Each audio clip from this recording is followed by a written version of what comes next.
সকাল থেকে মেহেন্দি পড়া আর প্যান্ডেলে কিন্তু তোড়জোড় পড়েই গিয়েছিল, যেহেতু বিয়ে বাড়ি মানে তো একটা আলাদাই মজা, কি বলো তোমরা? যদিও আমাদের বিয়ে হচ্ছে না, মানে আমার দাদার বিয়ে হচ্ছে না, তবুও পাড়ার একটা পুরো আমাদের বাড়ির অপোজিটে, তো হেভি আনন্দ হচ্ছে গাইস।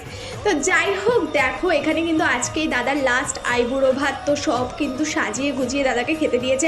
আর দাদা এখন আসেনি কেন সেটা হচ্ছে আমি বলছি, দাদার মানে ক্যামেরাম্যান তো বলে দিয়েছিল, ক্যামেরাম্যান একটু লেট করেছিল, আর দাদা সব ফিটিংস করে যা মানে পাঞ্জাবি টাঞ্জাবিগুলো পরছিল বলে অনেকটা লেট হয়ে গেছিলো। এবার কিন্তু হচ্ছে জেঠু মানে দাদার যে বাবা, তো সে কিন্তু আশীর্বাদ করে নিচ্ছে, একে একে সবাই আস্তে আস্তে আশীর্বাদ করে দিচ্ছে। দেখো এটাই লাস্ট আইবুড়ো ভাত। আর কিন্তু পরের বার থেকে মানে কালকে থেকে, কালকে যেহেতু বিয়ে, তো বিয়ের ডেটটা তোমাদের বলে দিচ্ছি 15 ডিসেম্বর, আজকে 14 ডিসেম্বর, কাল থেকে আর আইবুড়ো থাকবেই না। যাই হোক, আর আমি চাইছি তোমাদের সাথে যত তাড়াতাড়ি সম্ভব ভিডিওগুলো পোস্ট করতে। আর আমি একটা কথা বলছি, যেটা নিজের দাদার বিয়ে শেয়ার করতে না পারলেও এইটার কিন্তু পুরোটাই তোমাদের সাথে শেয়ার করবো।